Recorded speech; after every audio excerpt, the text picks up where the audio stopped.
Baik, Bismillahirrahmanirrahim. Alhamdulillahirabbil alamin. Wassalatu wassalamu ala asyrafil anbiya'i wal mursalin sayyidina Muhammadin wa ala alihi wa sahbihi ajma'in amma ba'd. Alhamdulillah pada malam hari ini kita bisa melanjutkan pertemuan ke 18 ya. Kalau nggak salah 18. Terkait kitab Syarah Al-Waraqat. Kajian tentang ilmu usul fikih menggunakan kitab Syarah Al-Waraqat. Pada pertemuan sebelumnya, kelas sebelumnya, kita telah menjelaskan, menuntaskan pembahasan terkait ijma, di mana ijma itu adalah salah satu dalil yang paling utama di dalam syariat. Ijma mungkin urutannya nomor 3 setelah Al-Quran, Sunnah, ijma, dan qiyas. Namun pada prakteknya, ketika sudah terjadi ijma, maka dia bisa dinomorsatukan. Karena ada kalanya Quran, Sunnah, dan Qiyas itu ada kalanya dia tidak qot'i. Sedangkan posisi ijma itu dia fungsinya merubah hal yang dhonni, yang dugaan menjadi hal yang qot'i. Karena itu saya sudah memberikan beberapa contoh di mana ijma lah yang merubah dalil-dalil di dalam Al-Quran yang kandungan awalnya itu dalalahnya dhonni, kemudian karena ada ijma di backup ijma di sana, maka dia berubah menjadi qot'i. Ketika sudah qot'i, maka tidak mungkin dikalahkan oleh argumentasi yang lain. Tidak mungkin dimarjuhkan karena sudah terkena ijma. Dengan syarat ijma'nya itu memang benar-benar terjadi, bukan sekedar klaim ijma. Nah, jadi kita kemarin telah menuntaskan terkait ijma, hujiannya ijma itu, definisinya ijma itu bagaimana. Kemudian ijma itu sebagai hujjah di dalam syariat. Kemudian banyak hal yang lainnya kita menjelaskan terkait bahwasanya masalah-masalah di dalam syariat itu banyak sekali yang ijma sebenarnya, bukan masalah khilafiyah. Itu juga terkait dengan metodologi pembelajaran ilmu syariat itu seharusnya belajar satu mazhab terlebih dahulu, karena dengan mempelajari satu mazhab dia telah mempelajari 2/3 masalah fikih. Sepertiganya nanti bisa nambahkan ketika dia komparasi mazhab, karena ternyata masalah ijma itu sebenarnya lebih banyak dibandingkan yang bukan ijma. Oke, saya menyebutnya 1.200.000 ya. Masalah fikih itu berarti yang diijmain sekitar 800.000 masalah. 800.000 masalah. 400.000 itu kira-kira masalah-masalah khilafiyah. Oke, pembahasan pada malam hari ini terkait dengan bab yang berjudul Al-Akhbar atau hadis-hadis atau cerita atau kabar, informasi. Nah, susunan ini agak menarik, agak unik ya. Karena Al-Waraqat ini karya Imam Haramain agak unik karena berbeda dengan beberapa susunan kitab yang mu'tamad yang ada setelah Al-Waraqat.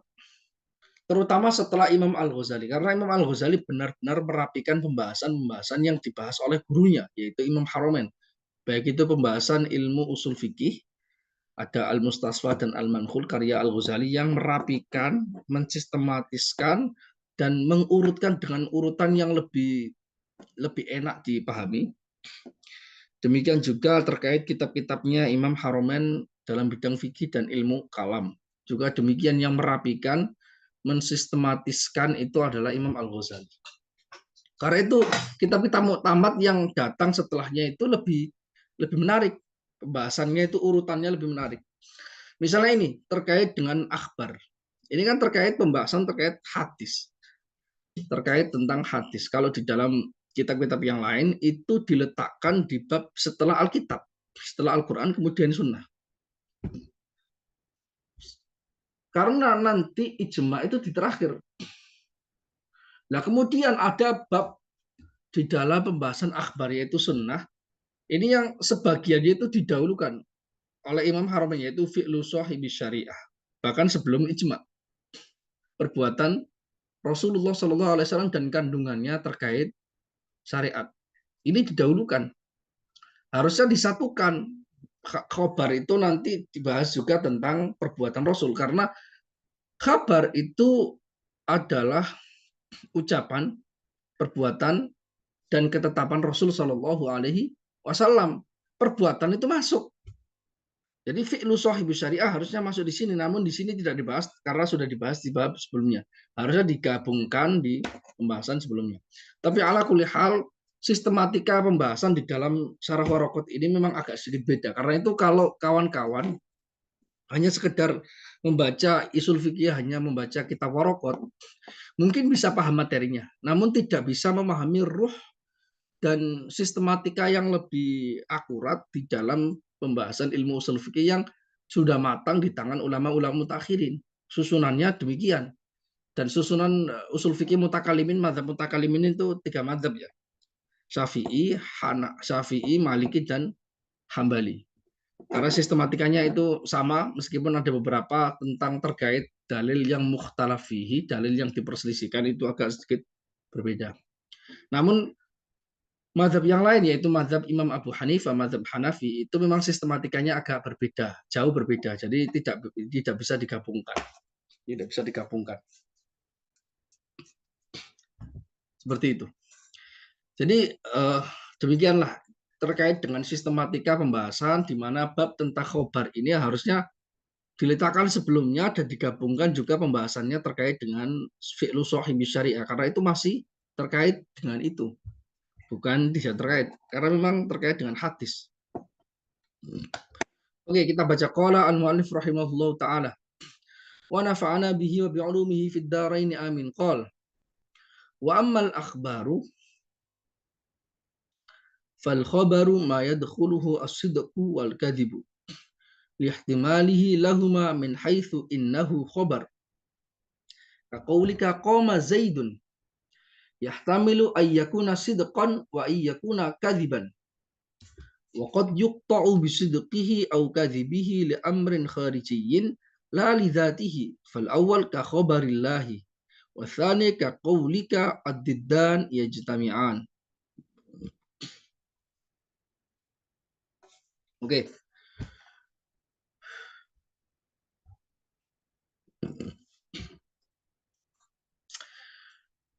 Beliau mengatakan, Imam Al-Mahalli, Imam Haramain yang nanti akan disarai oleh Imam Mahalli secara langsung, wa ammal akhbar, adapun kabar-kabar atau hadis-hadis atau sunnah-sunnah. Jadi sunnah itu juga disebut sebagai khobar. Sunnah itu juga disebut sebagai khobar. Namun dalam kaitannya dengan teks ini, itu tidak hanya mencakup hadis, tapi juga mencakup Quran.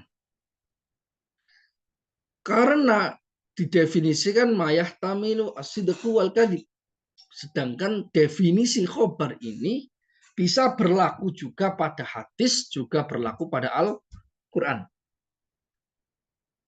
Nanti akan terangkan, masa Al-Quran yahtamilu yadkhuluhu al-kadhib juga? Ya ada, maksudnya itu ada. Jadi ini pembahasan hadis, terkait hadis nanti karena pembahasan utamanya itu terkait hadis, namun yang disebut sebagai khobar itu dua.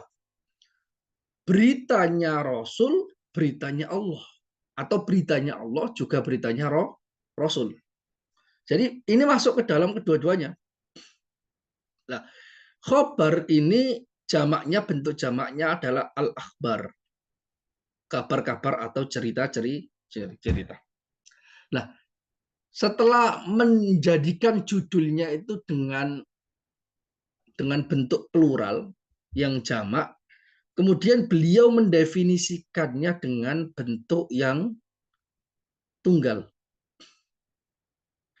Karena tidak ada perbedaan antara bentuk tunggal dan bentuk plural terkait definisi. Dan sebenarnya definisi itu memberikan tasawur terhadap mafhum, memberikan konsepsi terhadap pemahaman di otak.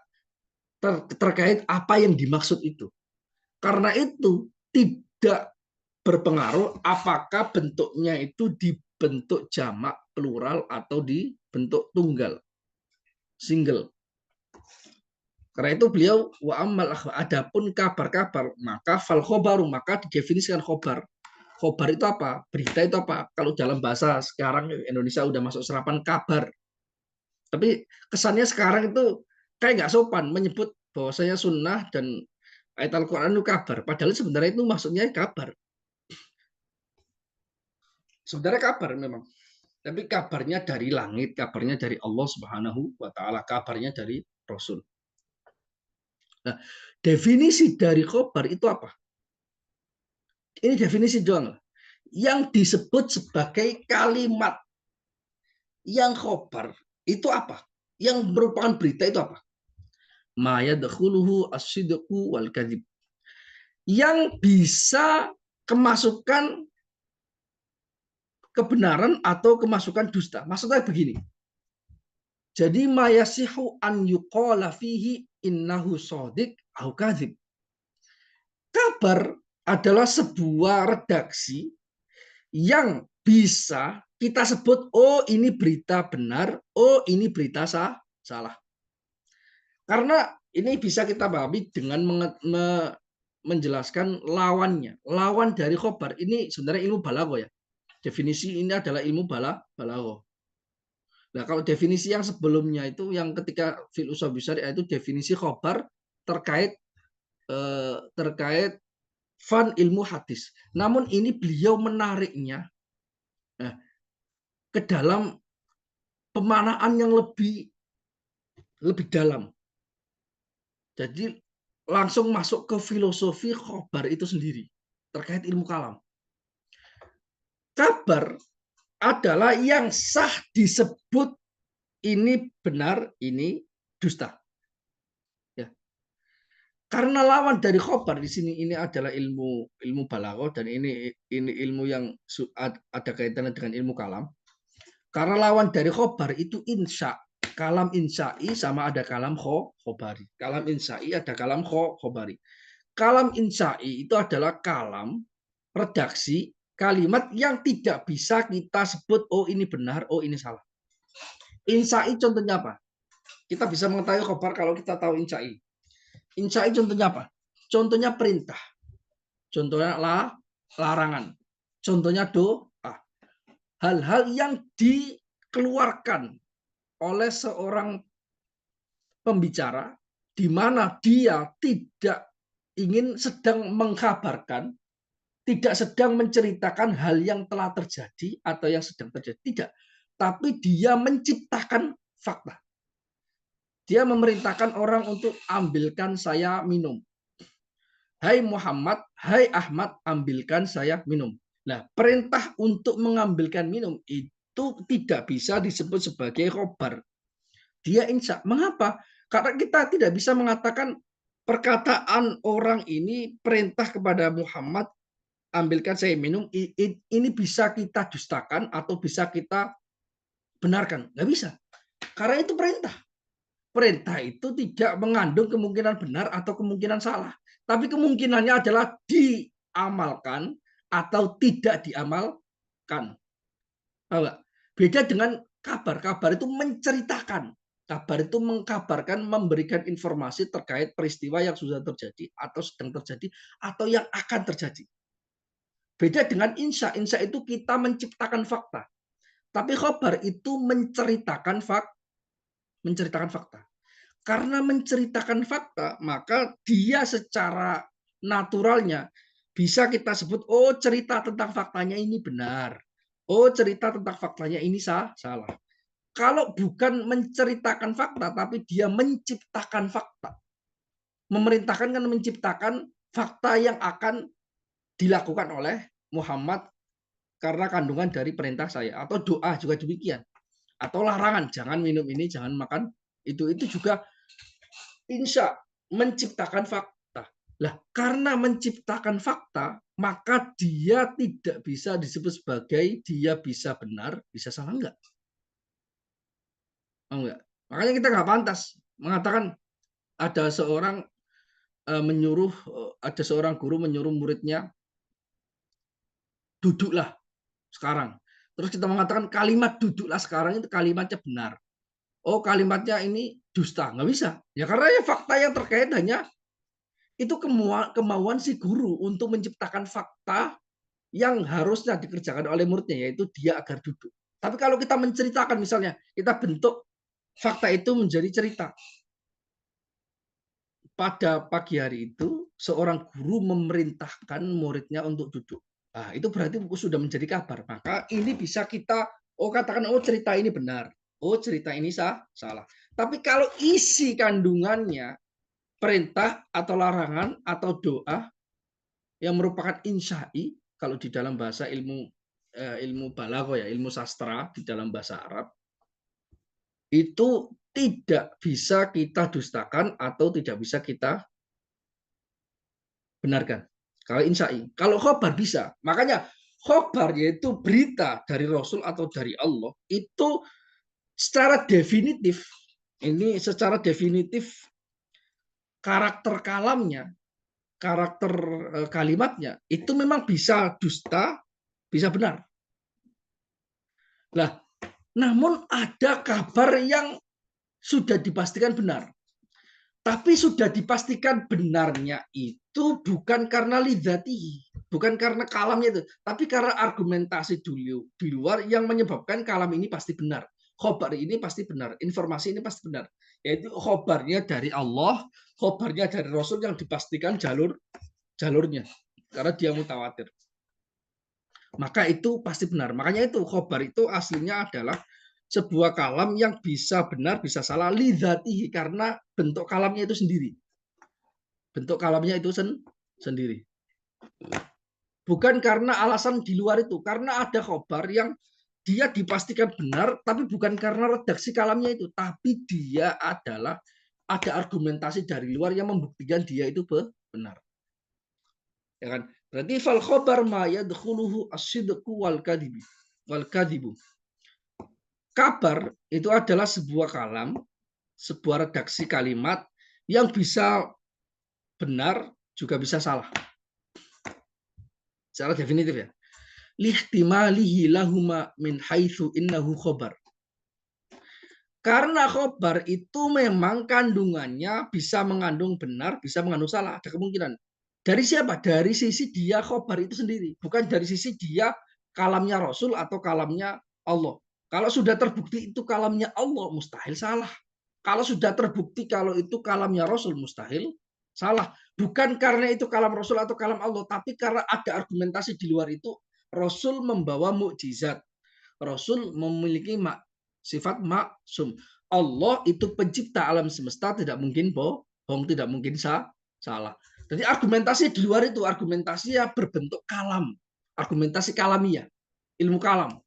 Tapi bukan dari sisi kalimatnya itu sendiri, karakter kalimatnya. Karena karakter kalimatnya itu sendiri itu bisa benar, bisa salah. Karena itu dia khobar. Jelas ya? Misalnya kaqaulika qoma zaitun. Seperti perkataanmu qoma zaitun.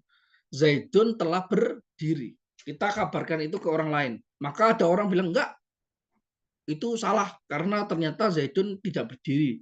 Zaitun itu duduk. Oh, itu benar karena saya melihat sendiri zaitun itu berdiri. Bisa.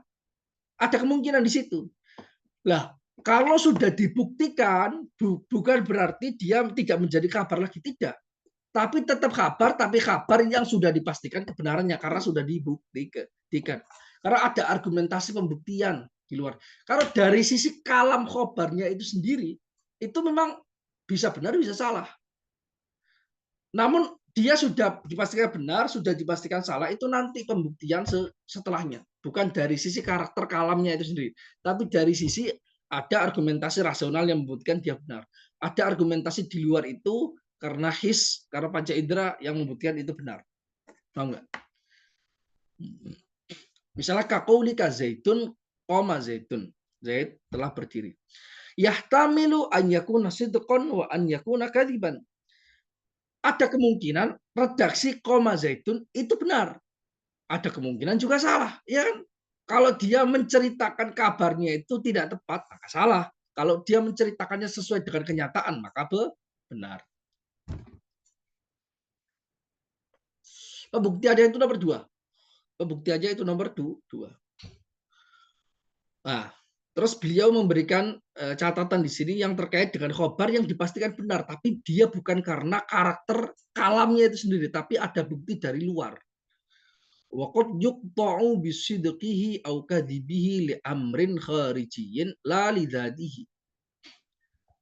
Terkadang bisa dipastikan kebenarannya atau terkadang bisa dipastikan kedustaannya bukan karena lidzatihi, bukan karena karakter dari bentuk kalamnya itu sendiri, bukan, tapi li amrin kharijiyyin la lidzatihi, tapi karena ada alasan di luar bentuk kalam itu, la lidzatihi, bukan karena kalamnya itu sendiri, li amrin kharijiyyin, karena alasan di luar itu.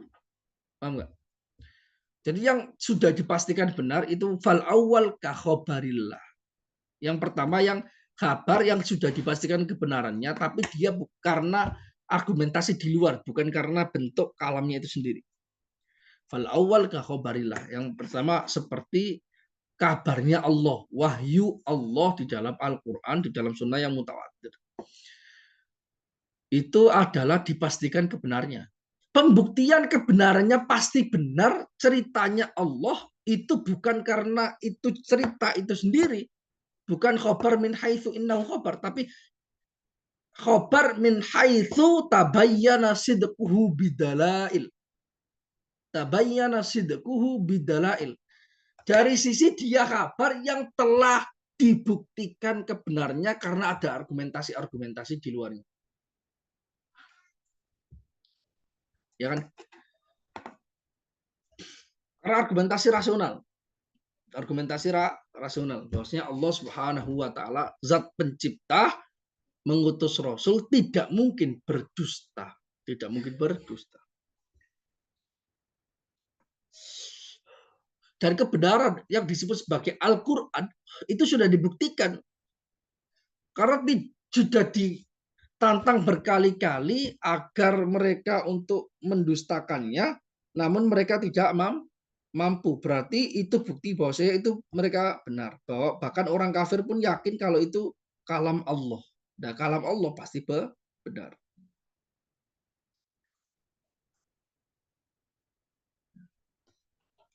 Jelas ya? Wasani kaqaulika ad-didani yajtami'an. Yang kedua yaitu yang sudah dipastikan dan terkadang kabar itu sudah dipastikan, terkadang dipastikan kedustaannya, tapi bukan karena kalamnya itu sendiri, tapi karena argumentasi di luar. Contohnya apa? Kaqaulika ad-didani yajtami'an. Dua hal kontradiksi itu bisa berkumpul pada satu tempat, pada satu momen, pada satu kaifiah. Itu tidak mungkin. Kita mengatakan Muhammad itu duduk, Muhammad itu berdiri di dalam satu waktu ini, di dalam satu tempat ini. Itu pasti dusta. Kenapa? Argumentasinya rasional. Dia menentang hal-hal yang doruri. Hal yang doruri itu adalah sesuatu yang tidak butuh penalaran untuk membuktikan itu benar. Karena sudah tercantum atau terset di dalam otaknya manusia bahkan ketika dia baru lahir. Terkait dengan kontradiksi, hal-hal yang kontradiksi, dua hal kontradiksi, itu tidak mungkin berkumpul dalam satu momen, dalam satu waktu, mustahil. Dan yang dimaksud di sini, ad-diddan, di sini,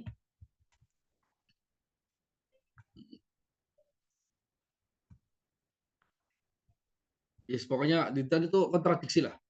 Baik itu nakirun atau baik itu paradoks atau diddan lawan saja.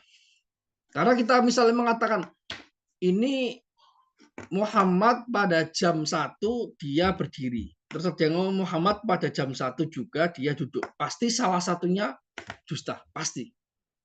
Pasti salah satunya dusta. Atau gini. Tidak mungkin berkumpul di satu tempat. Bukan pasti salah satunya tidak mungkin berkumpul di satu tempat. Kita mengatakan Muhammad duduk sekaligus Muhammad berdiri di satu waktu. Itu mustahil. Mustahil secara akal. Mustahil. Bahkan saya sering mencontohkan di beberapa pertemuan, itu bahkan kedustaannya ini juga diakui oleh anak kecil yang belum balik. Meskipun mereka tidak bisa memberikan alasan rasionalnya mengapa hal kontradiksi ini tidak mungkin bertemu di dalam satu waktu. Tapi dari sikap mereka itu sudah bisa diambil kesimpulan mereka paham, otaknya sudah bekerja terkait dua hal kontradiksi tidak mungkin bertemu, tidak mungkin berkumpul dalam satu momen, satu kesempatan, di satu waktu. Contohnya apa? Saya sering mencontohkan ini. Ini disebutkan oleh Imam Ibnu Hazm dalam kitab Al-Fisol fil Milal wan Nihal kalau nggak salah. Pokoknya Ibnu Hazm lah. Kayak Al-Fisol atau yang lainnya. Misalnya gini, ada anak kecil. Contohnya ada anak kecil. Saya contohkan contoh yang kontemporer ya. Ada anak kecil. Dia sedang nonton televisi di depan televisi. Di depan rumahnya pas atau di dalam rumah dia nonton televisi. Kemudian kamu tarik. Kamu pindahkan itu padahal dia sedang asing nonton televisi. Dia pasti nangis. Masih anak kecil meskipun umur setahun 2 tahun. Dia nangis. Mengapa dia nangis? Karena otaknya dia yang sudah ada hal dorurinya itu bekerja. Meskipun dia nggak bisa mengungkapkannya. Walaupun dia masih umur 2, umur 3 masih belum balik. Karena di otak dia itu sudah pasti. Karena dia sedang ingin menonton televisi. Ketika ditarik, ketika dipindahkan tempatnya, maka dia tidak bisa menonton televisi. Mengapa dia yakin kalau dia tidak bisa menonton televisi? Karena di otaknya itu yakin. Saya itu bentuknya adalah fisik. Tidak mungkin berada di dua tempat sekaligus dalam satu waktu. Ketika saya ditarik dan dipindahkan ke tempat yang lain, maka otomatis di tempat pertama saya nggak ada. Ketika saya tidak dipindahkan, maka saya berada di posisi yang tetap pertama. Karena saya berada di dua tempat, saya di depan TV dan saya membelakangi televisi, itu lawan kontradiksi, tidak mungkin berkumpul dalam satu momen. Makanya dia nangis karena dia sedang ingin momennya yaitu menonton televisi. Ketika dia dipindahkan tempatnya, otak doruri dia bekerja. Bahwasanya ketika saya dipindahkan, saya tidak akan bisa juga tetap menonton televisi karena ini kontradiksi. Paham? Karena ini kontradiksi dan dua hal yang kontradiksi tidak mungkin bertemu, tidak mungkin berkumpul dalam satu kesempatan, satu momen, satu tempat. Paham nggak? Nah, mereka anak kecil nggak bisa memberikan argumentasi, tapi orang besar yang berpikir otaknya jernih itu bisa mengambil kesimpulan demikian. Itu pasti semuanya sudah merasakannya. Jadi karakter hal-hal yang doruri itu ketika diingatkan baru sadar, oh iya ya, ternyata seperti ini. Beda dengan hal yang nadhuri. Hal yang nadhuri ketika diberitahu tentang teorinya itu dia baru bisa memahami. Oh seperti ini. Tapi kalau doruri seperti kita diingatkan sebenarnya otak kita sudah tahu. Tapi kalau masih ghaflah, masih lalai, masih lupa. Ketika diingatkan, makanya para ulama menyebutkannya hal-hal yang doruri itu menyebutkan sebagai tambih, pengingat. Hal yang doruri, oh iya ya, oh iya seperti ini ya. Otak dia itu langsung bisa memaklumi. Paham nggak? Hal yang doruri itu seperti itu. Jadi hal doruri bukan berarti orang itu semuanya ingat. Enggak, kadang itu lupa juga dengan hal doruri. Kadang juga mendustakan, karena kadang juga menentang. Karena dia ghaflah. Karena dia lalai. Perlu diingatkan. Karena itu, saya sering kali di dalam pembahasan, di dalam mantik, di dalam Daurah Sulam Munawwarah, mantik level pertama itu, dan juga di mantik level kedua saya juga pernah mengingatkan terkait bahwasanya ayat-ayat Al-Quran yang disebutkan di dalam Al-Quran terkait Allah itu wujud. Itu bukan dalil bahwasanya Allah itu wujud. Bukan dalil. Karena tidak mungkin kita menggunakan dalil wujudnya Allah itu ada, Allah itu eksis dengan ayat Al-Quran. Mustahil. Karena itu terjadi daur.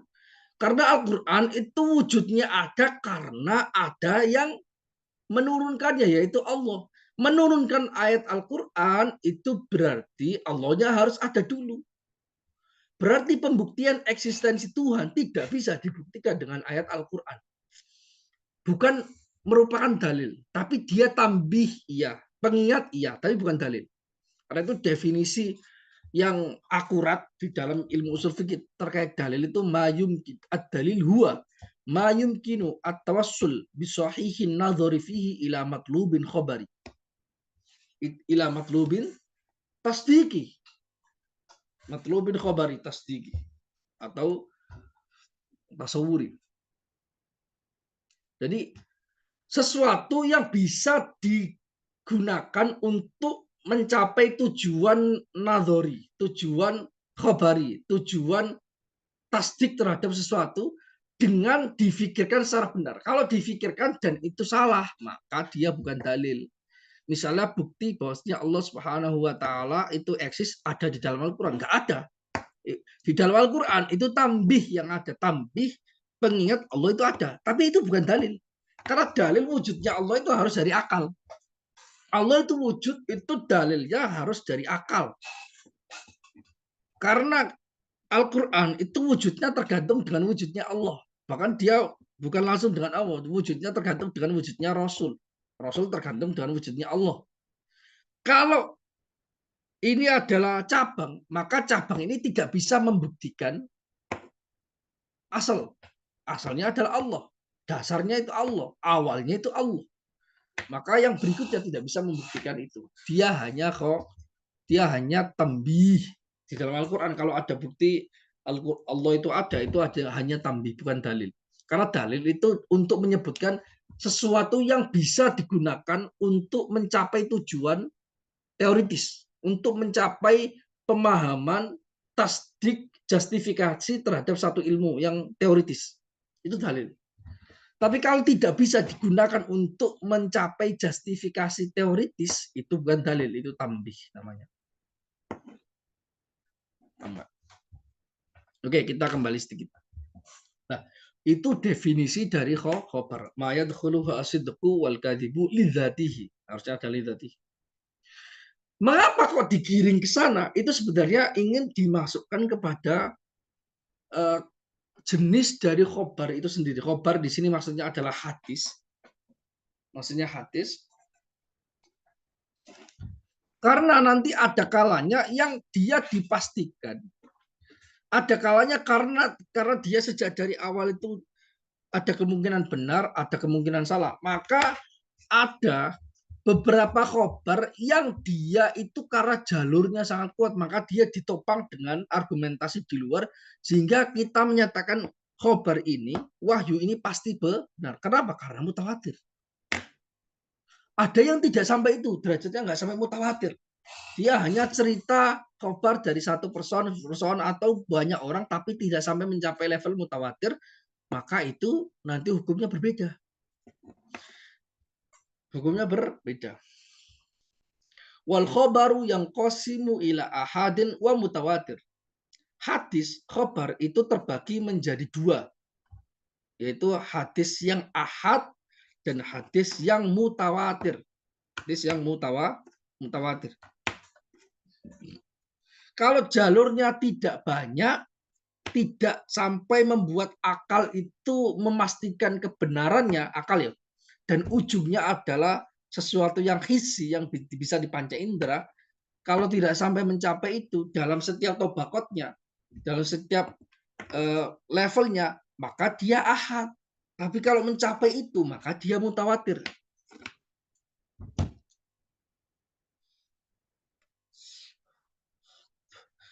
Tapi satu hal catatan ya di sini, yang ini perlu, dan ini sebenarnya pembahasan terkait dengan informasi di dalam ilmu hadis dan di dalam ilmu usul fikih.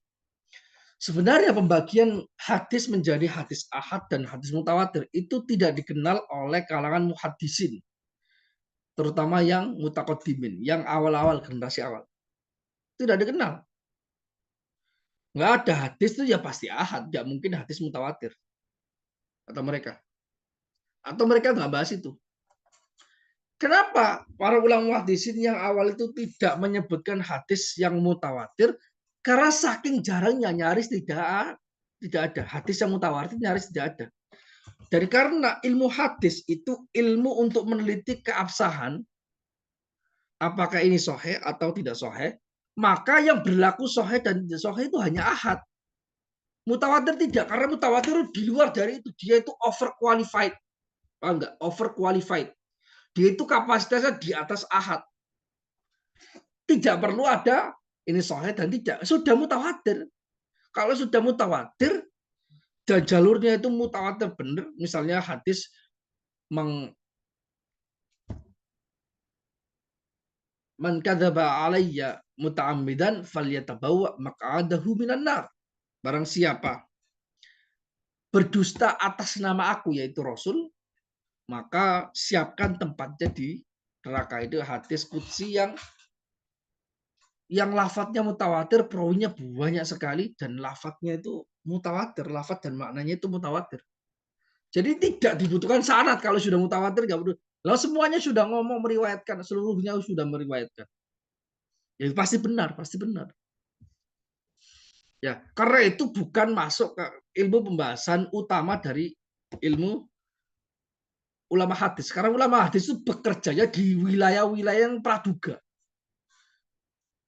Awalnya praduga, tapi nanti hasil akhirnya bisa dipastikan iya, bisa dipastikan tidak, itu hasil akhirnya. Tapi wilayah yang bekerja itu hadis yang ahad. Jalurnya itu tidak banyak, 1, 2, 3, atau 10 bahkan, tapi tidak bisa dipastikan kebenarannya. Karena jalur awalnya mungkin bukan jalur mudroknya bukan hissi, bukan di panca indera. Karena itu sebenarnya pembagian hadis ke dalam hadis yang ahad dan mutawatir ini salah satu bentuk keterpengaruhan pembahasan ilmu mustalah hadis dengan pembahasan ilmu kalam dan juga ilmu usul fikih. Jadi ini masuk pembahasannya dibahas oleh ulama muhaddisin itu karena mendapat pembahasan dari ilmu kalam dan ilmu usul fikih. Kenapa ilmu kalam dan ilmu usul fikih itu penting membahas mutawatir juga ahad? Itu karena ingin mengetahui karakter dalalahnya nantinya. Orang yang mengingkarinya juga hukumnya bagaimana? Itu yang dibahas karena pembahasan ilmu kalam terkait dengan iman dan kufur. Iman dan kufur. Kalau sudah dipastikan jalurnya mutawatir dan itu tidak mungkin ada kesalahan sama sekali, kok diingkari? Kufur. Karena dia yufidu al yakin. Khobar mutawatir yufidu al yakin. Pastian. Di antara khobar mutawatir itu ayat Al-Quran. Semua ayat Al-Quran itu mutawatir. Karena definisi Al-Quran itu adalah sesuatu khobar yang dinisbatkan pada Allah yang itu mutawatir. Karena itu ada qiraat itu hanya asro. Karena hanya asro dan 2 masing-masing imam 10 itu memiliki 2 murid, berarti 20 qiraat. Itulah yang memenuhi kualifikasi mutawatir yang sah dibaca untuk sholat. Di luar mutawatir tidak sah dibuat untuk sholat, dan itu tidak disebut sebagai Al-Quran. Makanya dulu itu ada geger-geger di Facebook setahun yang lalu, mungkin yang orang Mun'im Siri yang profesor di Notre Dame kalau nggak salah, yang mempermasalahkan soal Al-Quran, bahwa Al-Quran dikanonisasi pada tahun 1900 sekian gitu di Kairo. Terus menyebutkan juga data-data di kitab-kitab klasik di Tafsir Tabari, dan itu saya pastikan Kopas Google sudah ada di Kopas, bukan ngambil sendiri. Bahwasanya ada riwayat tentang qiraatnya Ibnu Mas'ud yang tidak ada di kitab Mushaf sampai sekarang, itu dikanonisasi. Loh, qiraat Ibnu Mas'ud itu qiraat syadzah, dia bukan mutawatir, dia tidak sah digunakan untuk bacaan di dalam sholat. Dibaca pasti batal. Dia tidak disebut Al-Quran. Qiraat syadzah, dia bisa jadi argumentasi, bisa. Jadi argumentasi fikih bisa. Jadi penguat landasan istinbat bisa. Tapi dibaca Al-Quran atas dasar itu kalamullah, tidak bisa. Karena dia tidak mutawatir, perawinya hanya beberapa. Karena sejak dari awal Quran itu harus mutawatir dan ditemukan sesuai dengan penelitian yang pasti 7 qiraat dengan 2 perawinya masing-masing berarti 14. Kemudian ada perkembangan, ditambahkan lagi sesuai dengan penelitiannya, pendapat yang lebih kuat itu bukan hanya 7 tapi 10. Jadi yang kuat banget 7 karena sudah ijma. Yang tiga lagi itu mutawatir, ijma juga, tapi prosesnya lebih berat dibandingkan yang 7 ini. Maka dia kekuatannya lain. Jadi 10 kiroat itu semuanya mutawatir, masing-masing imamnya itu memiliki 2 murid. Itu yang mutawatir. Itu yang bisa disebut sebagai Al-Quran. Yang lainnya tidak bisa disebut Al-Quran. Karena definisinya sejak dari awal, Al-Quran itu yang mutawatir. Ketika dikasih argumentasi ini, mereka bilang itu dogma. Bukan dogma. Dogma itu ya memang sejak dari awal itu mereka mensyaratkan yang disebut Quran ya ini, bukan yang itu, bukan yang lain. Jadi kalau kamu ingin mengkritik bahwasanya ada bagian-bagian di ayat Al-Quran itu tidak dimasukkan ke dalam mushaf, cari riwayat yang mutawatir tentang kiroat, kemudian ente sodorkan, oh ini mutawatir juga, ternyata nggak dimasukkan. Itu baru benar. Kalau sejak dari awal ini nggak mutawatir, dia perawinya cuma satu sahabat, kemudian oh ente mengatakan bahwasanya ini Al-Quran. Oh enggak, sejak dari awal definisinya enggak begitu. Karena kita mematok definisinya dari awal seperti itu. Enggak. Aneh, cara berpikirnya itu aneh. Jadi dipaksakan untuk diterima karena itu menurut dia itu bacaan Al-Quran. Padahal definisi Al-Quran tidak seperti itu. Seperti orang memaksakan orang Jawa Timur punya ijma bahwasanya yang disebut rawon itu adalah makanan tertentu yang warnanya hitam dengan bumbu kelubuk. Ya itu rawon, definisinya itu. Kemudian ada orang dari barat, dari Australia, dari Perancis, dari Amerika datang. Dia mengingkari, saya tidak sepakat ijma'nya orang Jawa Timur. Bahwasanya rawon itu harus makanan yang berwarna hitam, ada bumbu kelubuknya. Karena saya menemukan makanan yang juga enak sama dengan rawon, yang itu bumbunya tidak pakai kelubuk. Dia tidak berwarna hitam, dia warna putih. Lah, ketika disodorkan, nah orang Jawa Timur sudah dari awal, ini bukan rawon. Karena kita membatasi definisi rawon itu pada makanan yang hitam dengan bumbu keluak. Ente meskipun ngomong ini lebih enak daripada rawon yang konvensional, ini rawon syar'i karena lebih putih, karena hitam itu warna setan, kalau putih warna malaikat misalnya. Itu bukan rawon. Karena definisi rawon tidak seperti itu, karena tidak masuk ke definisi. Sama dengan Al-Quran. Al-Quran sejak dari awal itu mutawatir. Mutawatir. Nggak bisa dimasukkan yang nggak mutawatir ke dalam dipaksa-paksakan Quran. Terus kemudian, oh ini terjadi penyeragaman teks yang tidak seragam, tidak dicantumkan di dalam Al-Quran. Nah itu tidak dicantumkan karena nggak mutawatir. Karena itu juga bukan Al-Quran. Tidak masuk definisi sejak dari awal. Oke, kita kembali. Khobar itu terbagi menjadi ahad yang perawinya tidak sampai derajat mutawatir levelnya, dan mutawatir yang mutawatir. Saya sebutkan bahwasanya ini adalah terkait pembahasan yang terpengaruh dengan pembahasan ilmu kalam. Karena kalau ulama muhaddisin saja itu ulama muhaddisin yang mutaqaddimin tidak mengenal pembahasan khobar itu mutawatir karena saking dikitnya tidak pernah dibahas di dalam kitab hadis. Karena bahasan utama mereka seluruhnya adalah terkait hadis-hadis yang ahad. Karena itu mereka memberikan kualifikasi, kalau sesuai ini berarti sahih, kalau tidak ini berarti dia dhaif atau hasan li ghairihi atau sahih li dzati sahih li ghairihi dan sebagainya. Itu terkait dengan hadis ahad bukan mutawatir. Kalau mutawatir sudah pasti sahih seluruhnya. Paham ya? Oke. Nah, terus mutawatir ini apa definisinya? Nah, fal mutawatir mayujibu al-ilma. Mayujibu al-ilma wa huwa an yarwiyahu jama'atun la yaqa'u at-tawatu'u 'alal kadhibi an mithlihim wa hakadha ila an yantahiya ilal mukhbari anhu.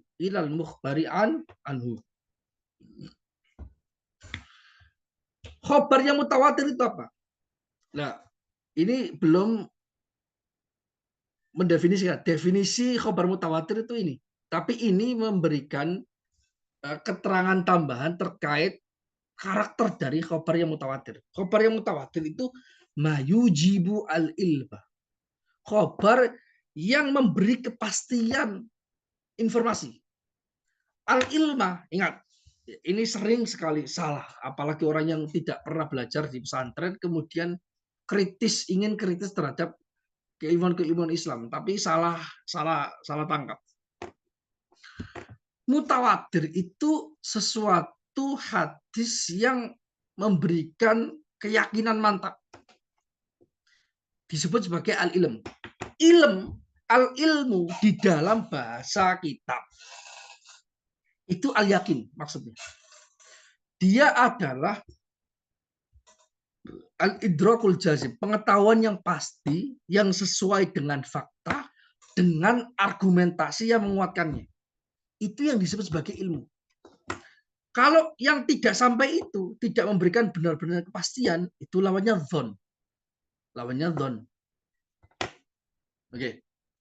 Nah, iman, nah ini sering sekali salah. Orang-orang yang belajar ke barat atau ke timur, pokoknya dia suka kritis terhadap kajian Islam, tapi dia tidak mendalami ilmu Islam. Itu sering salah. Mengatakan, wah ini kan hanya iman. Persoalan iman, bukan persoalan sains. Iman itu relatif, tergantung orang yang mengimani. Ini salah. Ini salah. Di dalam pengertian ilmu kalam, ilmu usul fikih, dan semua ilmu Islam yang disebut iman itu mimbabil ulum, termasuk ilmu. Bahkan al-iman, dia mimbabi al-ilm, mimbabi tasdik. Dia itu ilmu yang khusus, yang levelnya lebih tinggi dibanding menurut sebagian ulama ya. Dia tasdik, dia bukan tasawur, dia tasdik. Iman itu tasdik, bukan tasawur. Nah, tasdiknya ini tasdik khas. Yang al-ilm tadi, tasdik yang khusus, yang menurut sebagian ulama, yang dia di atas sekedar tasdik. Sekedar yakin. Di atas itu. Jadi menurut umat Islam, ulama Islam, orang yang kita kenal sekarang misalnya orang Muslim, tapi dia kok tidak yakin Tuhannya itu ada, itu bukan Muslim. Artinya dia belum beriman. Iman kalau tidak dibuktikan, itu bukan iman. Karena dia belum ilmu. Lah pembuktiannya itu ada dua macam kalau dalam ilmu kalam itu. Ada pembuktian secara global, itu yang biasanya dibuktikan oleh orang-orang awam yang masih beriman, yang bukan pakar. Dan ada pembuktian secara terperinci dengan argumentasi yang rasional. Jadi bahkan dinas di dalam Al-Quran, mayoritas orang di dunia, mulai dari zaman Nabi Adam sampai sekarang nanti ialah yang itu wa ma aktsarun nasi walau harasta bimu'minin. Wa ma aktsarun nasi walau harasta. Mayoritas manusia itu nanti masuk neraka seluruhnya, mayoritas loh. Mayoritas itu bukan orang beriman. Jadi walaupun dikenal Muslim di dunia, kita memperlakukan sebagai Muslim, belum tentu nanti di akhirat dianggap sebagai Muslim.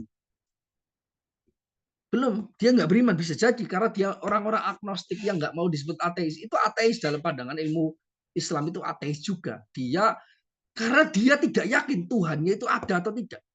Karena terkait keyakinan, itu pembuktiannya itu harus melalui argumentasi yang dia berjalan di otak dia. Berjalan di otak dia. Kalau dia ragu, itu belum beriman. Misalnya ada orang masih sholat, tapi dia itu ragu bahwasanya Tuhan itu ada nggak ya? Dia masih ragu. Detik itu dia itu nggak beriman. Dalam kategori definitif ya, itu bukan beriman.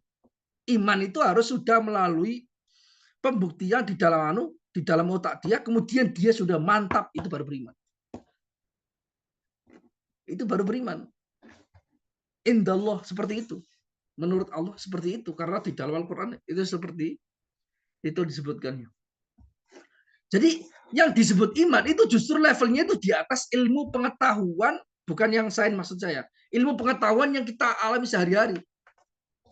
Misalnya kita di depan kita ini ada gelas, di sana itu ada teh. Tapi kan kita bisa menduga bisa jadi ini satu detik ketika saya noleh itu bisa jadi ini tiba-tiba berubah, tehnya tumpah atau ketumpahan air dari air hujan sehingga tidak menjadi teh lagi, dia menjadi air yang lain gitu.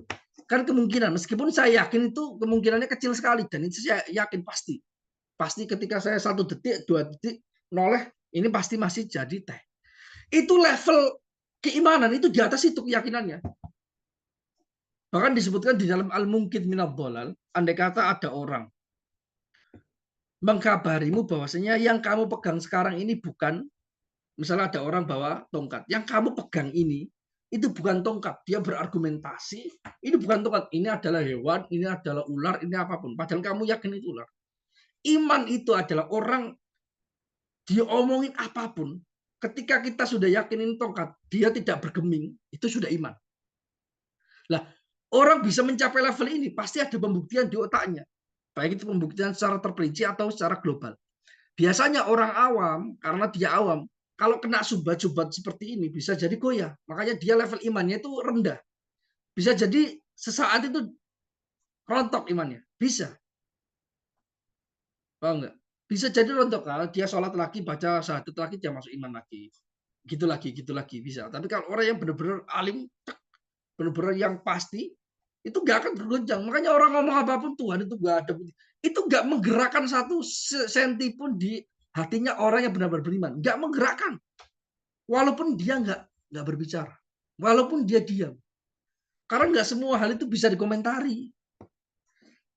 Karena hal yang terlalu lucu, terlalu jauh dari kebenaran, terlalu tidak masuk akal, bahkan terlalu jauh dari level kita, itu kita malas untuk mengomentari.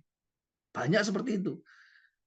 Tapi tidak semuanya, ada orang yang juga tergerak untuk mengomentarinya, membalasnya, mengkritiknya terhadap argumentasi orang-orang ateis dan agnostik. Nggak masalah, itu tugas masing-masing.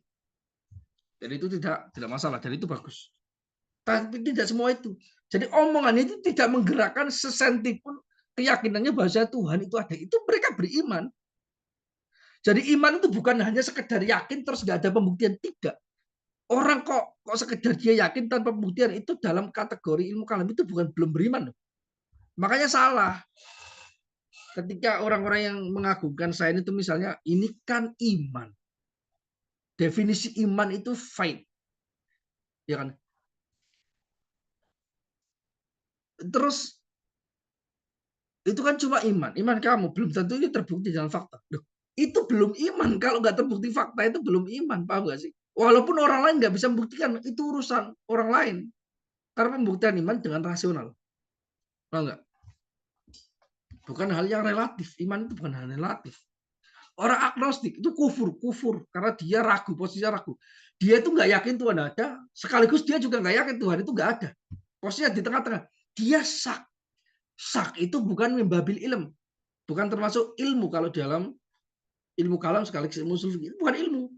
Minimal ilmu itu mulai zon, mulai ada kemungkinan 70% keyakinan, 30% ragu-ragu, itu masih di atas sak. Tapi kalau 50% itu sak, dia bukan ilmu. Dia zon itu mulai ilmu.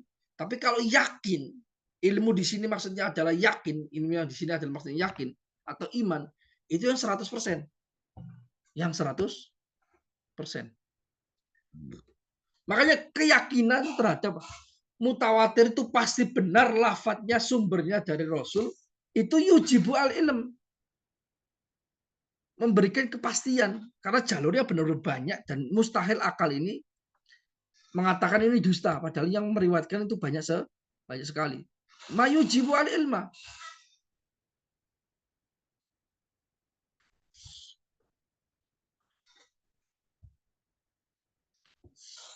Jelas ya? Jadi seperti itu, kadang salah, orang salah, sering salah. Definisi iman itu bukan seperti hanya keyakinan doang, tapi dia pembuktian. Ya, nah itu adalah fungsi dari mutawatir. Kekuatan fungsinya adalah dia memberikan pengetahuan ilmu. Ilmu yaitu yakin maksudnya. Di atas yakin itu nanti ada iman. Iman itu di atasnya itu. Nah, kalau definisi hadis mutawatir itu apa? Definisinya seperti ini.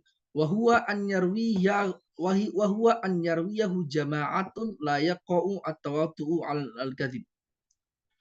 Yaitu sebuah kabar, sebuah hadis yang diriwayatkan kelompok besar, jamaah kelompok besar. La yaqa'u tawatu, tidak terjadi kesepakatan alal kadzibi, untuk berdusta an mithrim, dari kelompok besar itu. Tidak terjadi kesepakatan secara akal, tidak mungkin itu terjadi besar. Lah, nanti pembahasan bagaimana parameter yang secara akal kelompok besar itu tidak mungkin berdusta, itu pembahasan di dalam perinciannya. Karena ada syaratnya. Di dalam ilmu hadis itu minimal itu 5 kalau Ustaz. 5 itu bisa jadi mutawatir meskipun belum tentu 5 itu jadi mutawatir karena barometernya itu adalah menimbulkan keyakinan di hati. Yaitu misalnya 5 ini saja tapi perawinya yaitu dari kalangan sahabat itu bukan dari satu daerah, bukan dari satu kabilah, bukan dari satu tempat, bukan dari satu umur, beda-beda. Dan kepentingannya mereka berbeda-beda, kemudian dia mengabarkan satu hal yang sama, itu berarti menimbulkan keyakinan di dalam hati bahwasanya ini pasti benar. Atau ada kalanya dia tidak mencapai keyakinan di dalam hati itu. Dia bahkan direwayatkan lebih dari 5, bisa 10, bisa 11. Tapi beberapa hal itu sama satu kabilah, satu mazhab, kemudian ada kemiripan di sana, ada dugaan kalau dia itu ngambil dari situ. Atau perawi ujungnya tidak mendengar secara langsung, hanya dikabarkan saja, tidak mendengar dari telinganya langsung atau melihatnya. Maka itu juga tidak menimbulkan keyakinan pasti. Itu tidak disebut sebagai mutawatir. Jadi yang sahih pendapat mutawatir itu tidak disyaratkan jumlahnya berapa, tapi tidak akan kurang dari 5 kata para ulama. Namun barometernya adalah walaupun 5 atau 10 tapi dia menimbulkan keyakinan di hati atau enggak. Dilihat dari konteksnya. Perawinya itu apa saja bagaimana. Karena mutawatir itu enggak banyak maka bisa diteliti. Hadis yang mutawatir enggak terlalu banyak. Sedikit sekali. Maka bisa diteliti. Oh yang mutawatir ya ini saja. Yang otak itu ini mustahil kalau mereka semuanya berbohong. Mustahil mereka semua berbohong. Misalnya gini, kalau tapi ini contoh di mana ini kaitannya dengan bukan hadis tapi ini berita saja, berita yang mutawatir. Misalnya zaman dulu ketika belum ada internet, belum ada televisi sama sekali. Ya. Orang itu misalnya di Indonesia itu sudah yakin bahwasanya ada yang disebut kota di Amerika yang disebut sebagai New York. Walaupun orang Indonesia yang itu nggak pernah lihat langsung, belum ada televisi dan sebagainya. Bahkan dia misalnya belum ada koran, tapi dia yakin ada kota New York di Amerika sana. Kenapa? Karena dia mendapat berita dari beberapa orang. Satu orang dari Jawa Tengah mengabarkan dia habis ke sana saya melihat kota New York. Satu orang dari Jawa Barat mengabarkan sana. Satu orang dari Timur Tengah mengabarkan dia ada kota yang New York. Satu orang saudara dia satu. Jadi random, tapi mengabarkan satu hal yang sama. Tes. Ini mustahil akal itu tidak mengatakan bahwasanya ini pasti benar, pasti ada kota yang disebut sebagai New York. Itu masalah duniawi loh. Jadi tidak harus orang itu untuk bisa yakin itu harus dia diajak ke sana, terus melihat langsung New York terus yakin. Itu beda lagi levelnya. Ini sudah yakin. Tapi kalau sudah diajak ke sana, itu nanti namanya ainul yakin atau hakul yakin. Tapi kalau cukup ilmu yakin itu disebut sebagai keyakinan mutawatir. Makanya mayujibu al ilm itu ilmu yakin. Cukup. Ilmu yakin itu cukup. Kita yakin ada namanya Sunan Ampel. Padahal saya nggak pernah melihat dan Sunan Ampel nggak pernah ada fotonya. Tapi yakin orang yang ngabari Sunan Ampel ada itu banyak orang, bukan hanya dari satu daerah, dari daerah yang lain, dari Timur Tengah, dari penelitian yang macam-macam semuanya. Walaupun nggak ada buktinya misalnya, nggak ada makamnya misalnya. Tapi kan ada satu orang yang dulu kabarnya pernah berguru ke Sunan Ampel, punya murid, dan banyak sampai terdengar kepada kita. Kita yakin Sunan Ampel itu ada. Makanya sekarang ada, misalnya keyakinan adanya Nabi Muhammad itu mutawatir, mustahil gak mutawatir, itu pasti mutawatir. Walaupun Nabi Muhammad gak ada fotonya, ya nggak pernah dan nggak boleh difoto, ya. Tapi ada makamnya. Makanya ada orang mengingkari makamnya Nabi Muhammad ada di Madinah itu kufur. Mengingkari adanya Nabi Muhammad itu ada wujudnya eksis itu kufur, pasti kufur. Kenapa? Karena itu hadisnya mutawatir, beritanya ini mutawatir dan yujibu al ilm menimbulkan keyakinan pasti. Orang mengingkarinya berarti dia benar-benar menolak kebenaran, maka dia kufur. Mutawatir itu bukan hanya terkait dengan teks Al-Quran dan Sunnah, meskipun ini redaksinya seperti itu terkait dengan itu, tapi juga diberlakukan ke banyak hal. Makanya itu ada argumentasi di dalam kitab Tafsir Al-Kabir karya Imam Ar-Razi. Nah, Kalau mutawatir itu menimbulkan keyakinan pasti, maka berarti kabar bahwasanya Nabi Isa disalib itu juga benar, karena setiap orang zaman sekarang, yaitu orang Kristen, yakin bahwasanya Nabi Isa itu disalib. Nabi Isa itu disalib. Terus bagaimana? Apakah keyakinan itu bertentangan dengan Al-Quran kan? Yang disalib itu bukan Nabi Isa. Wa ma salabuhu walakin syubbihalahum wa ma qataluhu wa ma salabuhu walakin syubbihalahum. Nabi Isa ditarik ke langit, berrafahullah, bahkan diangkat di atas, diangkat. Nah, itu dijawab.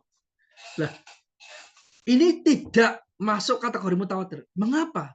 Karena perawi awalnya yang meriwayatkan terkait dia melihat Nabi Isa disalib itu nggak banyak. Coba dilihat di Injil, di dalam sejarah Injil.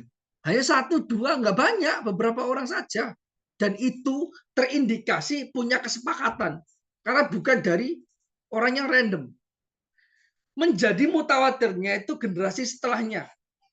Jauh setelahnya, akhirnya banyak. Itu tidak sah disebut sebagai mutawatir. Karena mutawatir itu harus dari awalnya, dari pucuk sampai ke ujung. Dari ujung ke ujung, itu semuanya harus banyak orang-orang random, sifatnya seperti itu. Itu yang mutawatir. Itu yang terjadi di dalam Al-Quran. Itu yang terjadi pada hadis mutawatir. Jadi mulai ujungnya itu banyak. Oh, enggak? Makanya sekarang misalnya orang punya hafal Al-Quran, kan jarang ditanya, sanad kamu Al-Quran mana gitu. Jarang ditanya, meskipun ditunjukkan aja nggak perlu diteliti. Kenapa? Karena redaksinya Al-Quran ini sudah mutawatir, tidak mungkin salah. Saking banyaknya yang belajar, oh enggak? Saking banyaknya yang belajar, bahkan dari awal. Bahkan dari awal ketika Nabi ngajar Al-Quran, itu ngajarnya bukan satu orang, dua orang. Ngajarnya itu ngajar pengajian umum.